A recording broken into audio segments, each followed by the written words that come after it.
Alhamdulilah the Alamin wa afdalu salati wa atammu taslimi ala sayyidina wa habibina wa maulana Muhammad wa ala alihi wa ashabihi ajma'in. Allahumma allimna ma yanfa'una wa anfa'na bima 'allamtana wa zidna ilman wa 'amalan wa fiqhan fi ad-din ya rabbal alamin wa alhiqna bi 'ibadika الصالحين. اللهم فقهنا في الدين اللهم فقهنا في الدين اللهم فقهنا في الدين. يقول الله عز وجل: والبدن جعلناها لكم من شعائر الله لكم فيها خير فاذكروا اسم الله عليها صواف فإذا وجبت جنوبها فكلوا منها وأطعموا القانع والمعتر كذلك سخرناها لكم لعلكم تشكرون.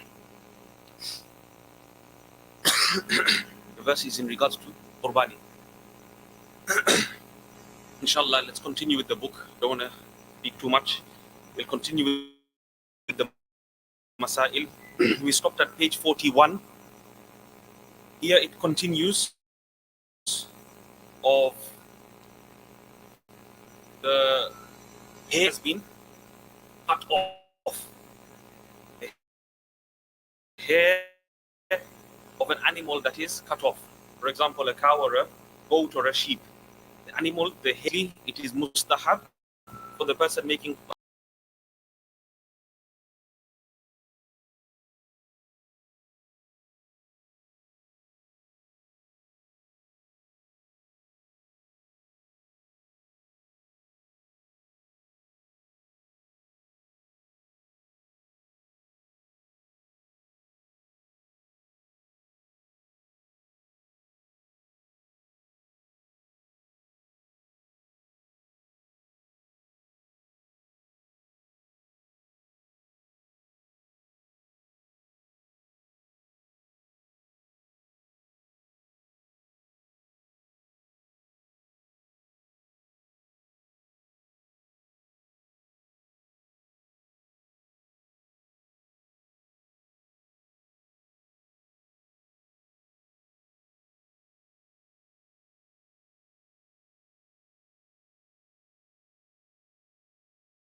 about deficiencies, inshallah, that is coming. Another problem is if a person purchases an animal specifically for Qurbani and he wants to cut off the hair, this is not allowed.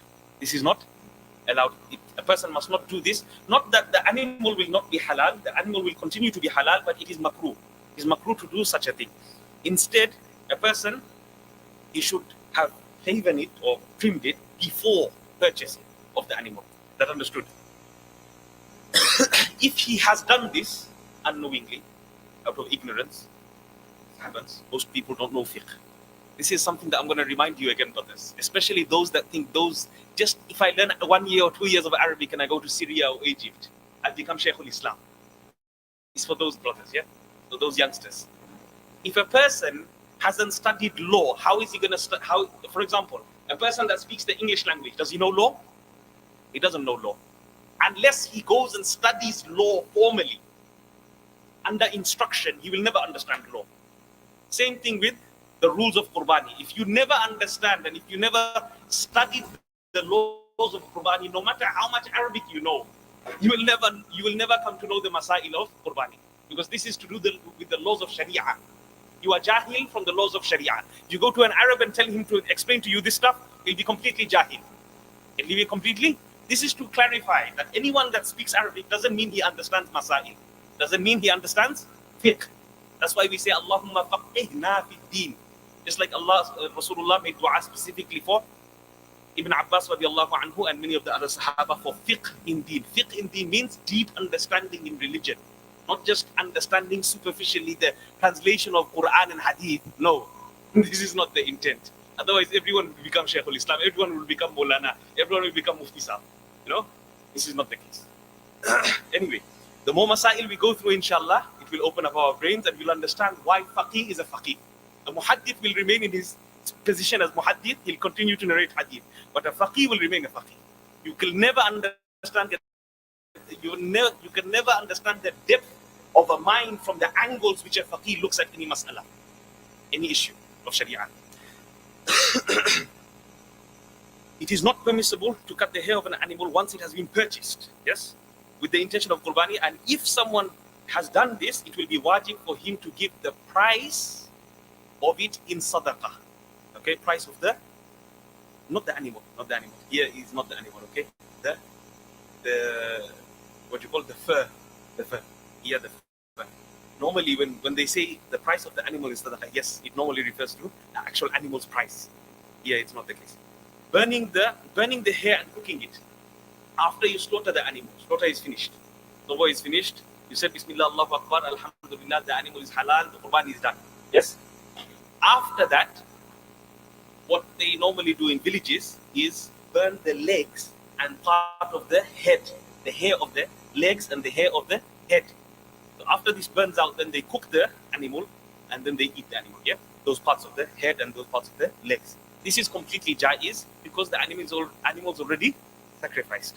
And to do something with the fire is fine. Like in the next mas'ala, in one of the other mas'ala, he says specifically that to braai the animal, meaning to barbecue the animal directly on the fire, is completely allowed.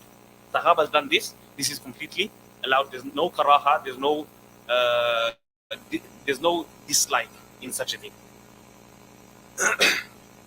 So I already explained this. Next one. If a child becomes mature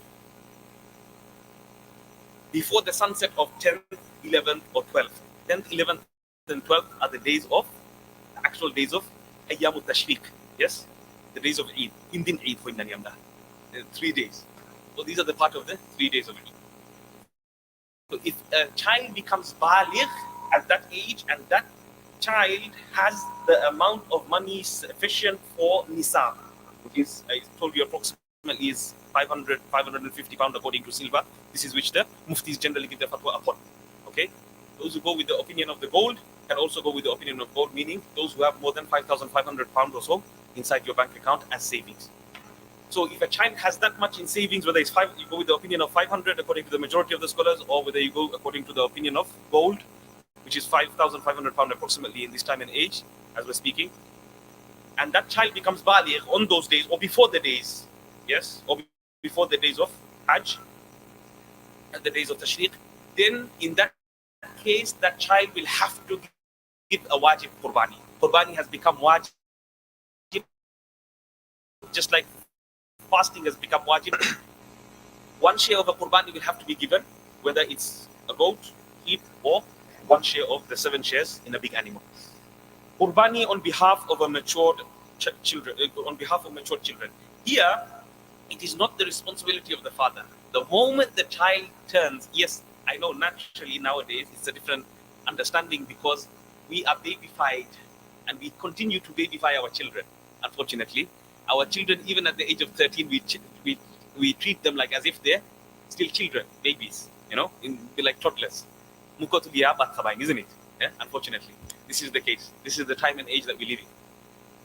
But according to Islam, once a child has matured, then automatically it becomes wajib upon himself to act out the orders of Sharia. Okay, it is not upon the father anymore. The child himself must have enough understanding to do his things which are binding upon himself. So if salah is binding upon himself, then he has to do salah. If fasting is binding upon if fasting is fard upon that child, then he has to do the fasting. Nobody can do the fasting on behalf of the 13-year-old son or daughter. Is that understood? Yeah? That is baligh. So same thing here. It is not the responsibility of the father to make a qurbani on behalf of the child, but if the father does so, we spoke about this last week, if the father does so with his permission, he must take. If the father wants to give on behalf of the child, because it is fard upon the child, it is wajib upon the child to give the qurbani, the father has to take permission from the child that I am giving your qurbani here in London or here, there in Pakistan or Bangladesh or wherever you're from. Yes? Wherever he's giving the qurbani. So he has to take the permission. Then we go on to sterile animals. Animals that like in women, we call barren when a woman can't have children. Yeah. So same thing with animals. When an animal cannot bear children, they call them sterile animals. Sterile animals, according to Qurbani laws, there's no deficiency. According to Qurbani laws and the ulama, what they have discussed in the larger works of Hanafi fiqh, they have stated that animal that is sterile, meaning an animal which cannot have children, is not considered a defect, because generally the meat of that animal is more bulky and more delicious. It doesn't, they generally go on according to the quality of the meat. Here it preserves the quality of the meat. In fact, when an animal is castrated, the meat becomes more delicious. The animal becomes more plump. The animal becomes less aggressive. And as we're gonna mention, more of this is coming, inshallah. So an animal which doesn't have its genitalia, let's call it that, yeah, the male genitalia or the female genitalia, in that case, it's still completely allowed to make qurbani of such an animal, according to all the scholars of Hanafi. Then we'll go on to, inshallah. So this isn't considered as a defect. This isn't considered as a defect. Mad animal. What if the animal is completely mad, insane? Okay, it's ruthless, it's completely crazy. Yeah. In that case, an animal is still allowed to make qurbani of, unless it is so mad that it is not able to eat or drink itself. Meaning you have to force it to eat and drink. It's completely lost its mind. In that case, where it cannot eat and drink by itself, it doesn't even understand. The understanding of eating and drinking is even not there. In that case, the animal cannot be slaughtered as a qurbani animal. That cannot be chosen as a qurbani animal. Rather, another animal must be chosen. Okay, but in general case, a mad animal is still not considered as defective per se. Another one here he mentions is an animal released in the name of an idol. Now this is what they do in India, India or many other Buddhist countries, Sri Lanka and all these other countries. Here, if, for example, the person who owns the cow or the sheep, he sets the animal free to roam around. That's what they do. Free to roam around, and they say this is an animal which is released, it's like a sacred animal. They consider it to be sacred, for the name of this idol and that idol, name of this idol and that idol, this statue and that statue, and this great person that they had, whatever. This is completely against Sharia, of course. This is completely sinful. This is not allowed in our Sharia. We know this very well. But in the case where the original ownership is still that person's, although he considers it to be roaming free, but he considers it to be roaming free and it's sacred according to his deviant understandings, shirki understandings, for that sake. But if a person were to purchase it from the original owner and to take, because nothing happened to the animal by him having those beliefs, nothing happened to the animal. Understand this very well. Nothing happened to the animal by him having such beliefs and letting it roam free for an idol. So, if a person were to go to this person and say, look, let me purchase it off you, yeah, and the guy agrees, then he can buy the animal off the person and he can use it for qurbani. There's no karaha, there's no dislike in such a thing. Okay? It's completely jaiz, completely permissible and permitted according to the Sharia. Wrong belief remains wrong belief. Nobody can correct a wrong belief, isn't it? But that doesn't mean the animal became haram. Just because the person gave it on the name of whoever, as long as he didn't slaughter it, then the animal remains still halal.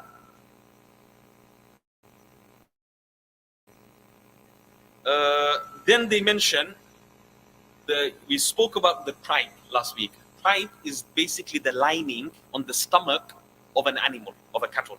So for example, a sheep or a cow, the stomach lining, the shiny part, is it allowed to eat or not? It is allowed. There's no karaha in such a thing. It's for those who know, those who know these animal parts.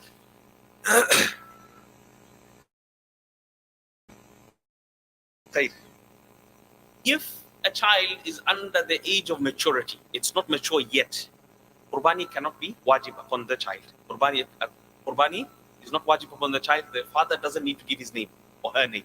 No, once it becomes baligh, then it becomes his or her responsibility to give qurbani. The father gives on their behalf, taking the permission, then only the qurbani will be allowed, and then only will the father get reward. The wajib will be dropped from the son or the daughter, and the father, he will get the reward because he's giving the money to sacrifice more animals. Here he mentions another mas'ala where children who are not of the age of understanding, meaning distinguishing between good and bad, these children should not be taken to the Eidgah. Eidgah, nowadays, unfortunately, we pray inside the masjids. To pray inside the masjid is not something ideal or the preferred opinion. The preferred opinion is Rasulullah went and led Eid Salah in the field outside. Okay, you'll see this if you go to South Africa. You'll see this if you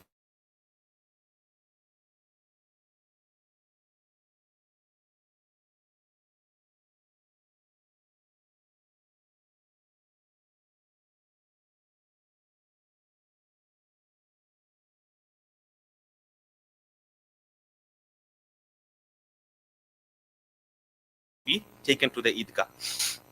Next, we go on to, inshallah, big animals. What is considered as big animals? Cows, oxen is like bulls, buffaloes, boish.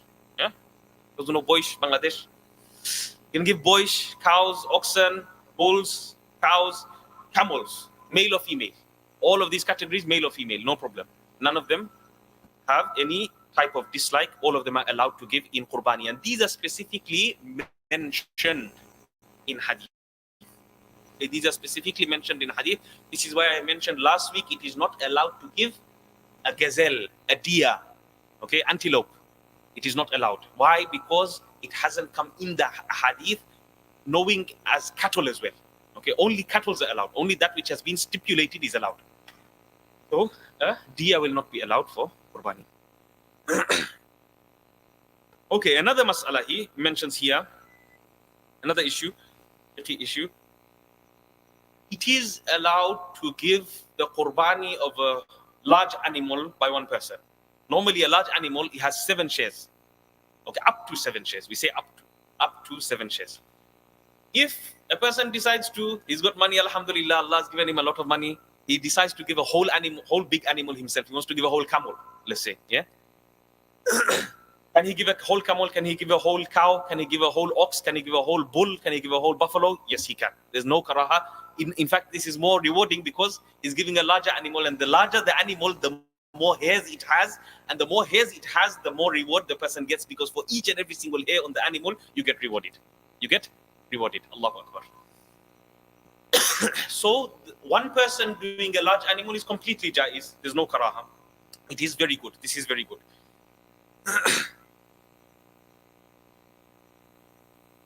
So here on the other side, he says, it is not necessary for a big animal to be shared by 7 people. It can be shared by 5 people. It can be shared by 6 people. It can be shared by 4 people. It can be shared by 2 people. If 2 people decide. But the condition is that there mustn't be an imbalance in the shares. So for example, there's 4 people that agreed to make qurbani of one animal. This is completely allowed, of a big animal, large animal, of a cow, let's say. These 4 people, they must have equal shares, meaning that the meat, when it is weighed, it has to be weighed. It can't be done by estimation. We spoke about this last week as well. It has to be weighed. The meat has to be weighed. So the meat that is weighed must be all equal in 4 portions. If there's 4 people giving one large animal. If there's 5 people, then 5 shares. All must be equal. There mustn't be any that is unequal. If there is any that is unequal, then this will count to interest. This will count to interest. This is very dangerous. Okay? So it is necessary that the meat must be weighed and the shares must be same. One person can't say, I'm going to give half. You give 1/3 and the other person gives another. You give 1/4 and the other person gives 1/4. No, this is not allowed. It will be riba on this person's side. Is that understood?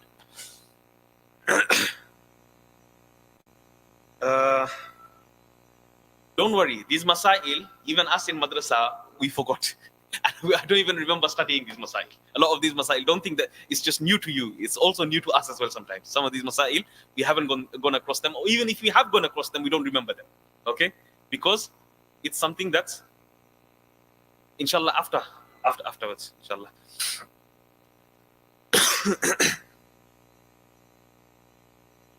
Okay, then we go on to the next one, inshallah.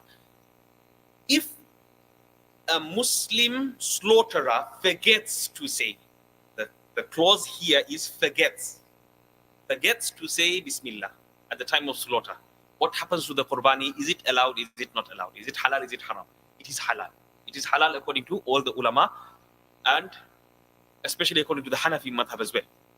The Hanafi madhab in this regard of saying the Bismillah are quite stricter than the other three madhabs. Okay, I'll mention this later on in another time, inshallah. The Hanafi madhab in saying Bismillah are more stricter than the other three madhabs. But in this case, because he forgot Bismillah, it is known that any Muslim has the belief of La ilaha illallah Muhammadur Rasulullah. Automatically, he will not slaughter on anyone other than Allah. Automatically, he will not slaughter an animal other than in the name of Allah. So therefore, the animal will be completely halal to consume, and the animal will be completely permissible for Qurbani and to eat from. Is that allowed? Is that okay? If he forgets, not intentionally forgets, and not intentionally he doesn't say Bismillah. If intentionally he doesn't say Bismillah, then this animal is haram. This animal is Quran says, فَذْكُرِ اسْمَ اللَّهِ عَلَيْهِ. The order, make sure to take the name of Allah subhanahu wa ta'ala at the time of slaughter. فَذْكُرِ اسْمَ اللَّهِ, Juz number 7. Okay, then he goes on to the discussion of Bismillah. So, Bismillah makes the animal allowed and jaiz, completely permissible. Bismillah is enough. Just Bismillah is enough. Bismillah, Allahu Akbar, the best thing to say. Okay? Just Allahu Akbar, also allowed. If you don't say Bismillah, you forget, you just say Allahu Akbar, also allowed. Okay? Bismillahi Wallahu Akbar is also allowed. All these forms are all allowed. Okay? The animal will still be halal. Qurbani will still be done. But here it mentions to say without the waw is better. Bismillah, Allahu Akbar. Instead of Bismillah, Wallahu Akbar. Okay? These are slight things that they mention. But all forms are allowed. As long as Bismillah is said, or Allahu Akbar is said, or Bismillahi Allahu Akbar, which is the Sunnah, which is best. Now, in another mas'ala is, for example, the slaughterer, he must say Bismillah specific for that animal. Specifically for that animal. Let's say the slaughterer said Bismillah for this animal. But in the meanwhile, he goes across and he brings another sheep and he slaughters that one. That one is allowed. The second one is allowed. He said Bismillah and he slaughtered it. Yeah. The first one, if he goes back and he doesn't recite Bismillah again, then the second one will not be allowed. Unless he forgets. Forgets is something else. We said that's an exception. Okay? Here, if he intentionally goes back to the second one and he intentionally doesn't read Bismillah because he thinks he already read Bismillah once. Bismillah once is only for one animal, not for two animals. Okay? Bismillah once is for one animal, it's not for two animals. You have to say once here and once there in order for both animals to become halal and for both animals. These are so many masail that many people have no idea of, have never heard of in their life. So in this case, if the Bismillah wasn't done for the first animal, again, then it is not halal at all. The Qurbani is not done and the animal is haram to even consume, even to eat. Then he goes on to other masail. For example, a goat is completely halal for a person to slaughter because it is part of the cattle and part of those which Rasulullah said that it is allowed.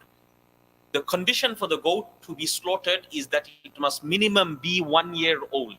A goat, Alhamdulillah, in this country is not a big problem because they normally have like a birth certificate. Most people don't know this. A cow, especially a cow. Cow is more than a human. Cow is more than a human. He has birth certificate, he has passport, he has death certificate. If anything happens to a cow, they'll bring the helicopters. Anything happens to you, helicopters are not coming. Ambulance is going to come after 1 hour, after you're dead. Isn't it? Huh?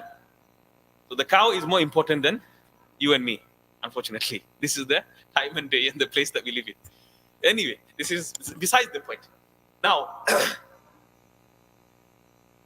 uh,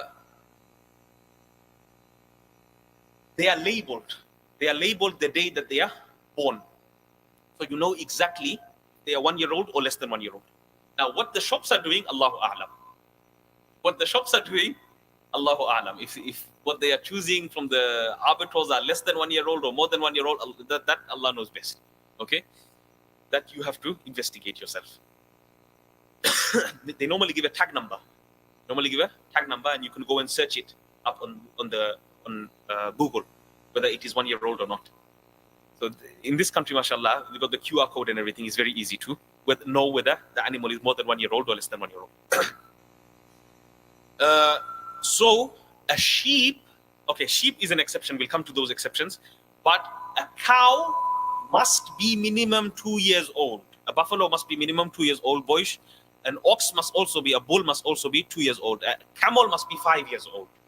A camel must be minimum 5 years old. 1 day less than 5 years old is not allowed. 1 day less than 2 years old, a cow is not allowed.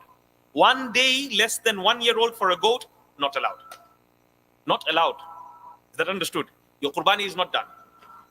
Qurbani is invalid. 1 day less than 1 year old, your Qurbani is invalid. So this is another point that you must make sure that the Qurbani animal is definitely 1 year old if it's a small animal, 2 year old if it's a large animal, and if it's a camel, then 5 year old minimum. There is only one share in a goat or a sheep. If, for example, 2 people come together to do 1 goat or 1 sheep, not allowed. Both of the Qurbani is invalid. Both of the Qurbani is invalid, not allowed. Haram. Becomes haram. Okay, next, this is a big issue. Putting an animal down with a stun gun. What happens nowadays in the abattoirs with sheep, goat, as well as cows. Cows is understandable to an extent, not that it is according to the Sharia. It is not according to the Sharia. According to the Sharia, any animal must be slaughtered very quickly with a sharp knife. Yes? This is according to the Sharia. Whereas nowadays it is a condition. It is a condition according to UK law that a cow must be stunned with a gun. Meaning a bullet must go through its head. What that does is makes the animal unconscious or be able to move less. So it makes it easier for the slaughterer to slaughter the animal. Back in the days, if you go Bangladesh, normally 5-6 people hold on to the animal, they put ropes on it and they tie it down and they pull the animal and then they slaughter it, especially if it's a big animal. Yeah. In this country, there's many, Alhamdulillah, that are available like HMC that are non-stunned, HMC certified, all those animals that are non-stunned. Well, for example, sheep and lamb and goat that are non-stunned. They are not, meaning the sheep are not stunned inside the head before slaughter. They are slaughtered naturally. Is that understood? This is why our ulama, and because we have a lot of inspectors, and amongst them are many ulama as well, that's why we specifically emphasize that your meat, at least if it's not organic, it must be HMC at the bare minimum. At the bare minimum, try to look for HMC meat. Because it is unstunned. Unstunned is the best way, is the Sharia way, the way of the Sharia.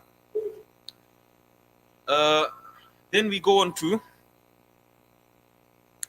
if the animal dies at the time of the stunning, that animal, whether you slaughter it after, still a carrion. It's considered a dead animal. It's considered a dead animal. Dead animal is not allowed to eat. It's carrion. Okay? It's dead animal. It's not allowed to eat a dead animal. So it is very important that an animal is unstunned. A big animal generally can take a stun. That's why I said, isn't it? A big animal like a cow, according to UK's law, can take stun. But for eating normal meat that's coming into these shops, that they're selling normal, I don't know, £7 a kg or something. Cheap is not always good. Cheap is not always good. Anyway, let's move on, inshallah. So look for unstunned meat, which is HMC meat.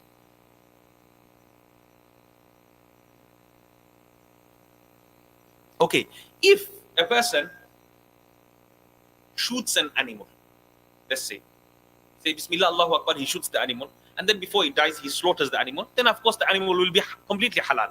because the animal is still alive at the time of slaughter. If the animal dies at the time of slaughter, then in that case, the animal will not be permissible or halal, or the qurbani will not be valid. Okay? Okay, another mas'ala where two people buy two goats, let's say, or two sheep. Sheep is more common in UK. Two people buy two sheep. They get mixed up. At the time of slaughter, the one that's bought by the other person gets slaughtered instead of the animal that's specified for, let's say, Ahmad and Khalid. Ahmad bought a qurbani animal. Khalid bought a qurbani animal.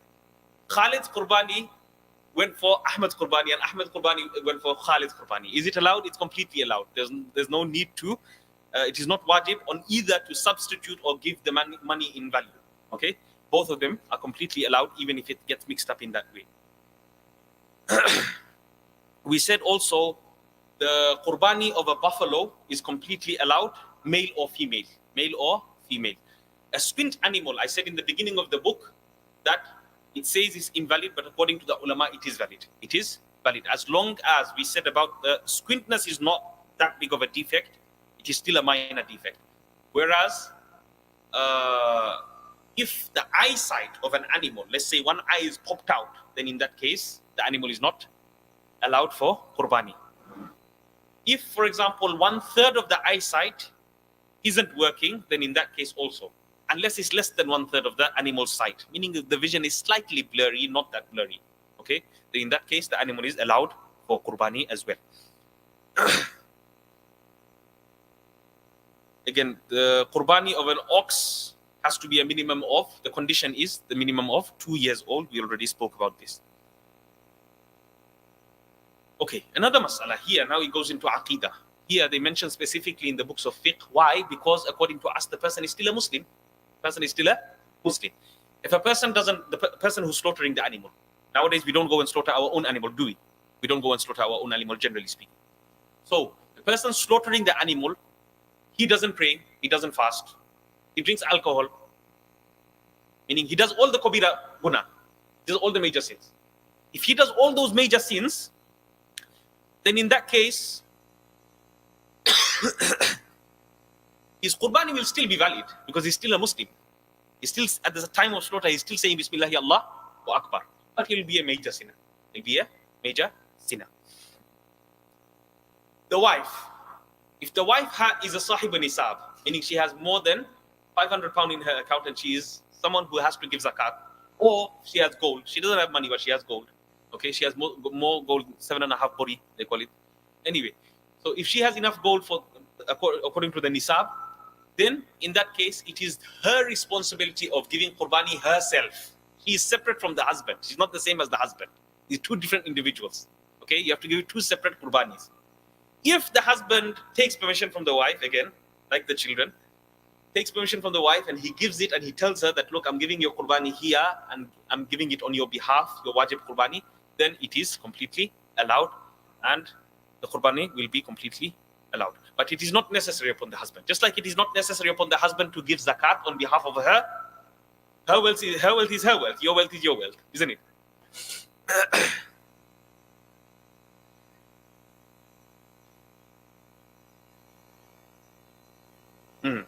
We spoke about this, inshallah. Making an animal unconscious, again, is not according to the Sharia, as we said. Because in the unconsciousness, what if the animal is dead and you don't know? You understand? It becomes a bigger problem. So that animal becomes carrion, that animal becomes corpse, dead. Okay? Dead animal. And dead animal is, mayta is completely prohibited. حرمت عليكم الميتة والدم ولحم الخنزير وما أهل لغير الله والمنخنقة والموقوذة. An animal which has gone by a blow, an animal that has fallen, all those animals are absolutely haram. Okay, here he mentions another one. An animal that has been raised as a pet. Okay? A person bought, let's say he's got a farm, and they bought an animal as a pet, as a goat, sheep, whatever, and he wants to give that as qurbani. At the time of qurbani come, but he bought it initially with the intention of a pet. Now, at the time qurbani came, he said, no, I'm going to give this as qurbani. I'm going to give this as qurbani. Does this specific animal become necessary for it to be slaughtered at the time of Qurbani, it doesn't. If the child, if the father wishes to give another one in its place, he can. Because the initial intention of buying the animal was not Qurbani. If the initial intention when buying the animal was Qurbani, then in that case, it has to be that specific animal that has to be slaughtered in Qurbani. Is that understood? If the intention was different, if the intention was, for example, buy and sell, trade, then in that case, it's trade. Then if he specifies it, it's still, buy and trade is still there. Your original intention was buy and trade, isn't it? It wasn't Qurbani. But you can make it for Qurbani. You can make it for Qurbani. Okay, here you mentioned specifically that it is mustahab to give water to an animal before slaughter. So this what they do in Bangladesh is sunnah. It is mustahab. It is recommended. It is preferred to give water to the animal of Qurbani at the time of slaughter. This is the mercy that the Sharia shows and Rasulullah shows to animals. The history of Qurbani, I spoke about this a little bit. It started from Adam alayhi salam's time. Qurbani started from Adam alayhi salam, not Ibrahim alayhi salam's time, from Adam alayhi salam's time. Habil was the first one that slaughtered an animal for the sake of Allah subhanahu wa ta'ala. Habil's Qurbani got accepted. Habil's Qurbani, that was crops and fruits and vegetables or whatever he gave on the top of the mountain, did not get accepted. What was the sign of acceptance? The sign of acceptance back in those days was a fire came from the sky, a divine fire, and he took the animal away. So this was a sign of acceptance. So the first Qurbani that was done was by Habil. Habil, the son of Adam alayhi salam. The reason for Tashriq, the days of Tashriq, when we say Allahu Akbar, La ilaha illallah, Allahu Akbar, Walillahi alhamd after every single salah, isn't it? How many salahs? 23 salahs. Yeah?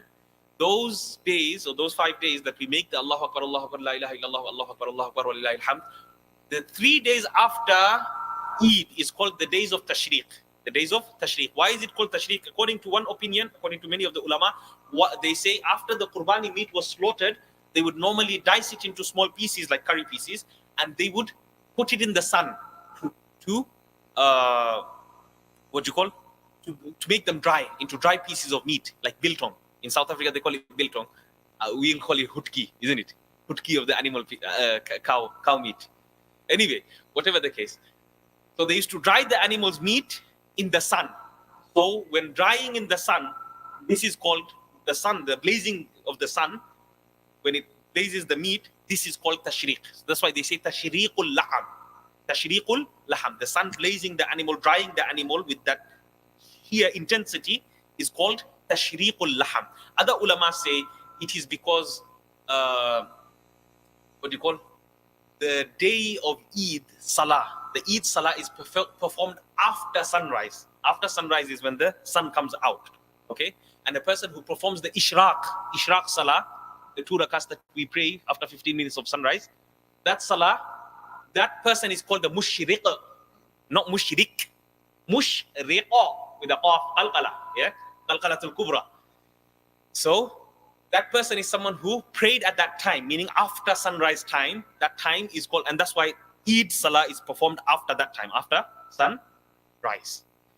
So, this is also another reason why they call it Tashriq, because of the sun blazing at that time after sunrise.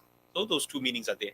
Dried meat, the sun, or praying Eid Salah during the sun hours. Fasting during those 3 days after Eid, Eidul Adha, not Eidul Fitr. Eidul Fitr is 1 day. Fitr means to break fast. Breaking fast is only once, okay? Not 3 days.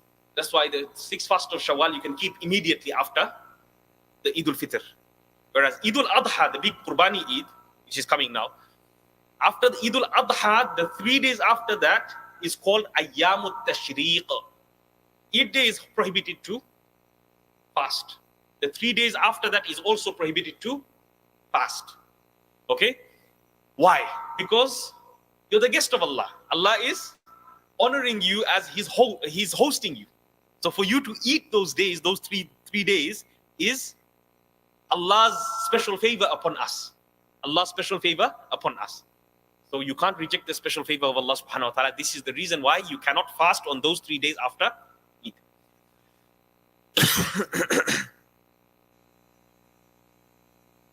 Here he mentions another, on page 53, he mentions some masail regarding distributing the meat. Distributing the meat or part of the meat with the permission of the shareholders. So for example, it's a big animal. In a big animal, let's say you want to give out a couple of kgs to a madrasa or something. As long as all the 7 shareholders agree, then it will be permissible. In one case only, it will not be permissible. I don't want to confuse you, but it's basically when a person vows to give a share of an animal. Meaning he says, Wallahi, if this happens, if I pass my exams and I get AAA, then I'll give 1 share of a Qurban, I'll give 1 share. I'll give 1 share for the sake of Allah subhanahu wa ta'ala. If he says that, in that case, then that 1 share the person that gave the vow, he has to give that amount in sadaqah. The animal of Qurbani will be still considered as Qurbani, but he has to give his part, the amount in value, in sadaqah to the poor. This is an exception to the rule. The takbirat of tashriq, we know, starts from the 9th of Dhul Hijjah, from Fajr time until the Asr of 13th of Dhul Hijjah. Those 5 days, 9th, 10th, 11th, 12th, 13th until Asr. From Fajr of Arafah, the 13th Asr. 23 salahs. 23 salahs we must make. All males must make the takbir loudly. Must make the takbir loudly. This is something which many people don't understand or don't know. They think they should, if they do it softly, then it is enough. No, you should do it loudly. To do it once is wajib. To do it minimum once after every single salah in these days, in these 5 days, is wajib. Even if you missed a salah and you are praying alone afterwards, qada salah, then even after the qada salah, it is necessary to say Allahu Akbar, la ilaha illallah, Allahu Akbar wa lillahi alhamd, even if you pray alone. So whether you're a male or a female, read it softly. Males read it loudly, whether you're alone, whether you're with jama'ah. Okay? What else did I miss out? You mustn't even talk anything. So after the salah on those 5 days, immediately you should say Allahu Akbar, la ilaha illallah, Allahu Akbar. No other talk must take place in between that. Okay? No other talk must take place in between that. Even breaking one's wudu. Okay? Even before breaking one's wudu, one must say this before you. Okay? In that case. It is necessary upon a muqim. So if a person is muqim, if a person is a resident, he's not a musafir, then even in that case, it is necessary upon him to recite Allahu Akbar, la ilaha illallah, Allahu Akbar wa lillahi alhamd. If a person is a musafir and he is praying behind a muqim, it is also necessary upon him, because he is praying behind a muqim, he must also read this takbir. So whether you're alone, whether you're in a jama'ah, whether you're a man, whether you're a woman, of course women pray it softly, men pray it loudly. Whether you're in jama'ah, whether you're alone, whether you're praying a qada salah of one of those days of tashriq, even then you still must recite Allahu Akbar, la ilaha illallah, Allahu Akbar wa lillahi alhamd. To say it once is wajib. To say it more than that, it is your choice. You know, you can say it 2 times, 3 times, 4 times, 5 times. That's your choice. To do it minimum once is wajib. If a person doesn't do it, he is sinful. If he doesn't do it intentionally, he is sinful. There is no qada of takbir. There is no qada of takbir. If a person misses it, he's sinful, he must make tawbah. He must ask sincere tawbah from Allah subhanahu wa ta'ala, that I have done a mistake, I didn't recite your takbir, and it's not that he can do it afterwards, he can recite it afterwards, time is gone. Time has lapsed. Okay, where did these words come from? Where did these words Allahu Akbar, la ilaha illallah, Allahu Akbar wa lillahi alhamd come from? So at the time of Ibrahim alayhi salam, when he went to slaughter Ismail alayhi salam, Jibreel alayhi salam, he went up to the skies, to Jannah, to go and get a replacement, a substitute animal, a ram, in place for Ismail alayhi salam, isn't it? So when he was coming down, he was thinking, it should not be that I come in the wrong time, meaning before I come, he already slaughters his son. Okay? So for that reason, he said, Allahu Akbar, Allahu Akbar. Then, Ibrahim alayhi salam, when he saw coming with the ram, Ibrahim alayhi salam, out of happiness, he said, La ilaha illallah, Allahu Akbar. La ilaha illallah, Allahu Akbar. Ibrahim alayhi salam said. Then Ismail alayhi salam, when he saw that he wasn't cut, a substitute was cut in that replacement, he said, Allahu Akbar wa lillahi alhamd. Ismail alayhi salam said, Allahu Akbar wa lillahi alhamd. May all praise and thanks be to Allah subhanahu wa ta'ala. So this is the story of how this whole formation came of Allahu Akbar, la ilaha illallah, Allahu Akbar wa lillahi alhamd. I spoke about this, the qada of takbir al-tashriq. There is no qada for takbir al-tashriq. A person is sinful, a person must make tawbah, and he mustn't repeat it again. Okay?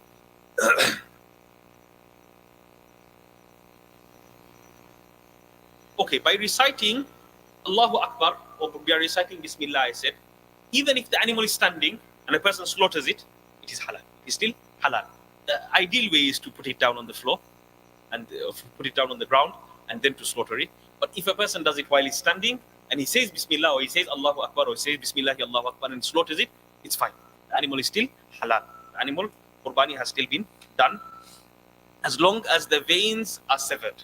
The veins that are necessary, the windpipe, the throat, the two jugular veins. Okay? As long as those 4 or 3 out of the 4 is slaughtered, then the animal is halal. Otherwise, it's not halal.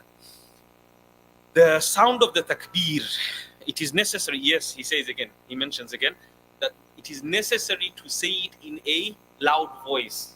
And those who think that to say it in a soft voice is the sunnah is against the sunnah. Contrary to the sunnah, you must say it in a loud voice. It is necessary to rectify this mistake. Okay, Bismillah for all the shareholders. For example, one animal is shared by 7 people. Now, what in this case do you have to say Bismillah 7 times before you slaughter the cow? No. In this case, you only say it once. Who does it? The person who's slaughtering. The person who's slaughtering, not the shareholder. The shareholders doesn't need to say Bismillah. Only the person that is slaughtering. If he's one of the person who's slaughtering, then it's fine.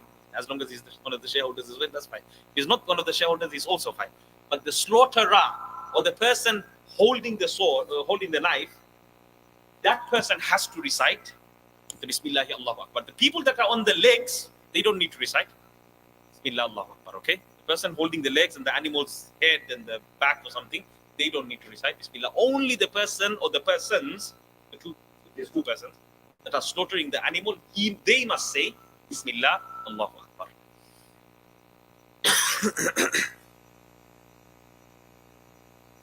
Okay, here he mentions also that it is mustahab. It is recommended to give 1/3 in sadaqah. 1/3 in sadaqah. We normally say the hadith comes, about this last time. The hadith comes as 1/3 for the poor, 1/3 for family and relatives, friends, and 1/3 for yourself. And we said that one of the favors upon this ummah is that Allah subhanahu wa ta'ala allowed it for us to eat our own Qurbani animal. In the other ummah, it was not allowed. Animal that was sacrificed was not allowed. It is only as a blessing, as a favor upon this. This is why he says, that the meat doesn't reach Allah subhanahu wa ta'ala, but your taqwa does. It shows how much taqwa you have. Okay? It shows your iman's test. That can you give an animal in Qurbani or not? And I told you, a person who's vegan or, I don't know, vegetarian, for him, if he refuses to give Qurbani, then, and he gives the amount of it in sadaqah, this is the wajib will not be fulfilled. Yes, the pressure of the wajib will be uplifted, but the Qurbani will not be done.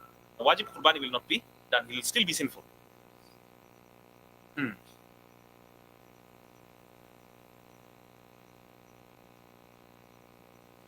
Here he also mentions another point. So 1/3 I said for the poor, 1/3 for family, relatives, and friends, share it out, and 1/3 for yourself, for your own family. Here he mentions the clause: if your family or your tribe is large, yeah, then in that case it is better to keep the animal for your own family. Okay, of course. Nowadays is Alhamdulillah, we have more than enough. And Alhamdulillah, Allah has blessed us with more than enough wealth to give more than one Qurbani. And I told you, if you give a nafal Qurbani, so you give your Qurbani name, and then you can also, in one name, you can also give the whole ummah.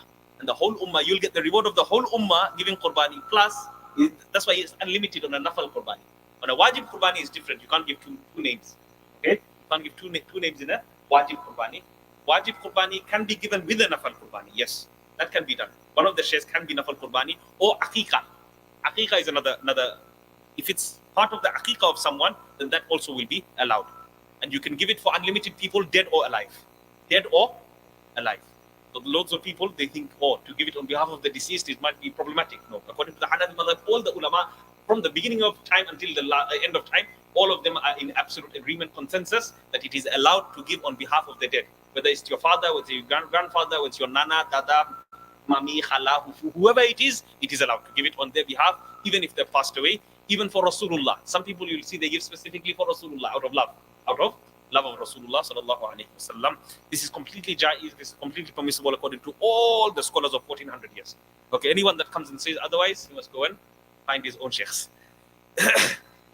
We follow our history, our legacy. We are proud to follow our Salafus Salihin. We are not proud to follow the 21st century Salafis in Najd in Saudi. It is mustahab to give a third of the animal in sadaqah. If your family is too large or your tribe is too large, then I said it is allowed to keep it for yourself, all of it for yourself. Others, we go on to others now. If the milk of one udder from a sheep is not coming out, then it is not coming out, then it is not valid. So sheep has two udders generally, two sides. If from one udder the milk does not come out, it is not allowed to give it for qurbani. If on a cow or a big animal, small animal, one udder, one side of the udder is not working, then it's not allowed for you to give this animal for qurbani. Many people don't even know what they're giving for qurbani, unfortunately. Yes. If on a large animal both udders don't work, large animal, not just one, both udders don't work, then in a large animal, that animal will not be allowed to give for qurbani. Okay, if both udders are not working. If one of the udders is injured, but the other udder is working, the other side of the udder is working, then in that case, it is completely allowed for a big animal, not for a small animal. For a small animal, we already spoke, isn't it? For a small animal, if one of the udders, if one side of the udder is not working, then it is not allowed. For a big animal, if one side of the udder is not working due to an injury or cut or whatever it may be, a damage, then in that case, it is, udder of an animal cut or injured to such an extent that it's unable to drink milk from there, that it is not valid.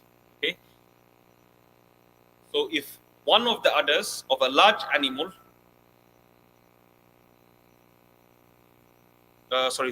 here I spoke about the large animal, not sound either. Then we go on to the udder of an animal that is cut or injured to such an extent that the young cannot feed from the udders of the cow or the sheep, then in that case it is not allowed. Then in that case it is not allowed because it can't do its natural purpose. It can't do its natural purpose. If the udder dries up, camel, cow, sheep, anything, dries up completely, not allowed. That animal cannot be used for qurbani. Dries up, the milk is not coming anymore, not allowed for qurbani at all. Qurbani will not be permissible with such an animal that the udders is completely dry.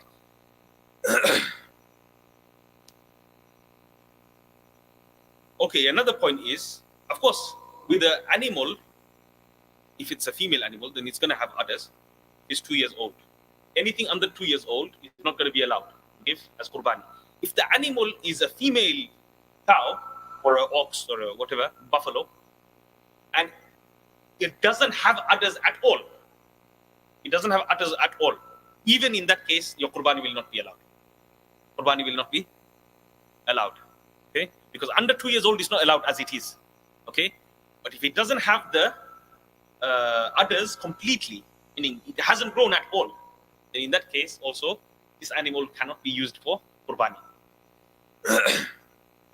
Okay, then we go on to another mas'ala where it goes on to say, no Bangladeshi man chekoin, zan or dewa zan. Zan or dewa? Zan. What is that in English? Life for life. Is it allowed? Is this according to the Sharia's understanding? Not allowed. Why? What does it mean? It means if I slaughter a cow and give it in sadaqah for the name of Allah, of course, no one's doing it for No one's doing shirk here.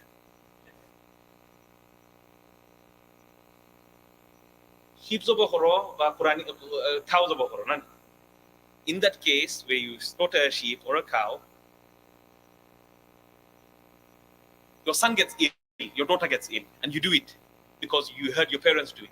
You do it as sadaqah, and you know sadaqah is accepted to Allah subhanahu wa ta'ala, and especially in cows and sacrifices, especially with sacrifices, and that money is going to go to fuqara, to the poor. The poor are going to make dua, and Allah accepts sadaqah. We know sadaqah closes the doors of 70 types of calamities, isn't it? 70 types of calamities. So in that case, it's completely allowed. It's completely allowed. But the belief must be correct. Belief must be correct. So generally speaking, say that just because I gave sadaqah of a cow, or just because I gave sadaqah of a sheep, the ailment, the bemar, the sickness went away from my son or my daughter because of that. This will be incorrect. This is incorrect. It went away because Allah wished it for it to go away. Is that understood? Big mistake. Either time, this is a big mistake. Okay? It went away because Allah wished it. Allah accepted your sadaqah. Allah accepted your sadaqah. This is why it got accepted, not because life for life. You gave a life and then Allah subhanahu wa ta'ala gave life to your child. No. Astaghfirullah. This is completely contrary to the Sharia. Then we'll go on to another one, inshallah. Buying an animal on credit, this is completely allowed. I said this before. Let's say at the end of the month you didn't have enough money left, Qurbani time comes, you have to give Qurbani because it's wajib upon you. You are a sahibun nisab, you've got more than £500 in your bank account as savings. In that case, you have to give Qurbani. So therefore, it is permissible that you take on credit, whether it's a credit card or whatever, as long as you know you're going to pay it within that month. Otherwise, you're going to get interest, and then it's going to be a bigger problem.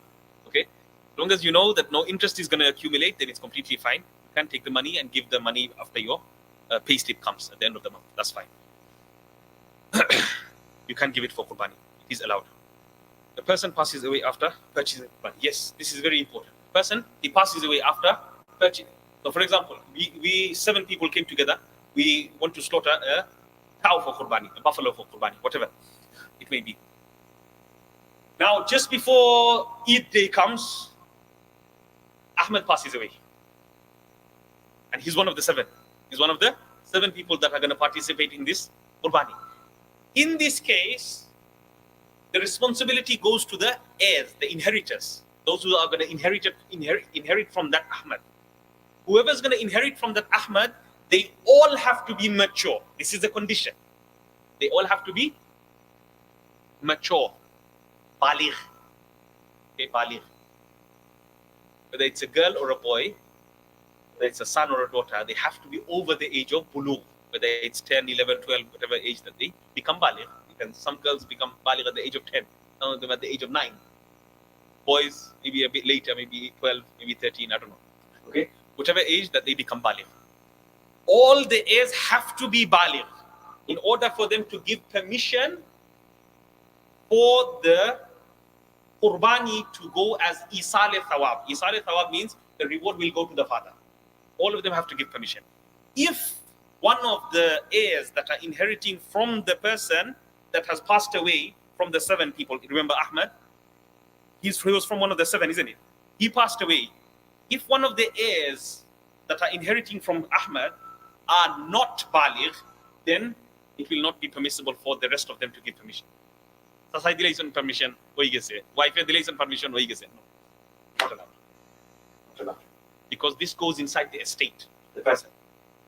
This portion goes inside the estate of the person.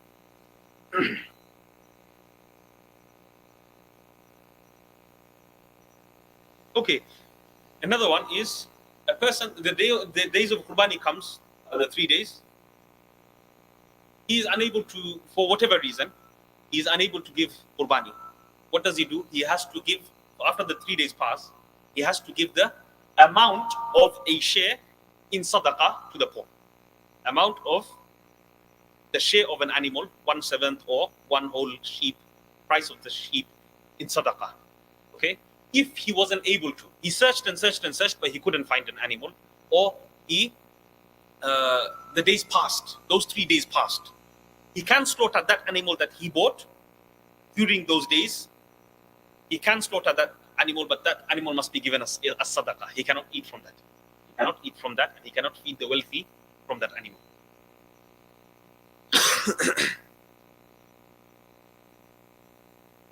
Okay, here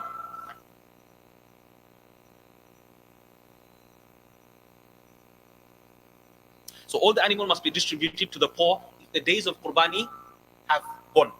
Those 3 days are gone now. Okay, he has to give it to the poor. The amount, the value of it he has to give it to the poor, or the animal that was specified for Qurbani that has to be slaughtered and given to the poor.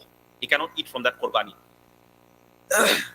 The animal, if the animal was destroyed and the person is unable to make Qurbani, and such a person is wealthy, it will be wajib upon him to give the value of the animal in sadaqah also.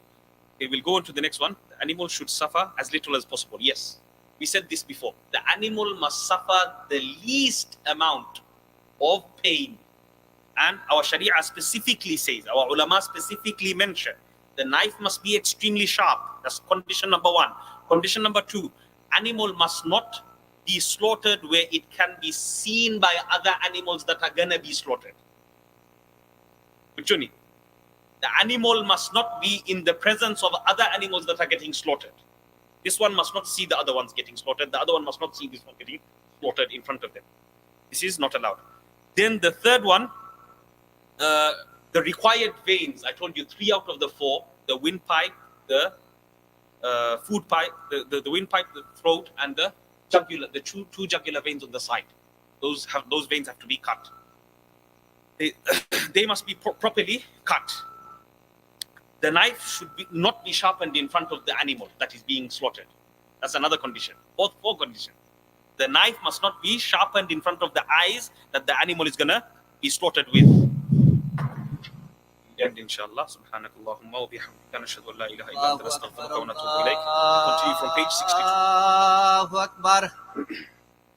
Allahu Akbar. Allahu Akbar.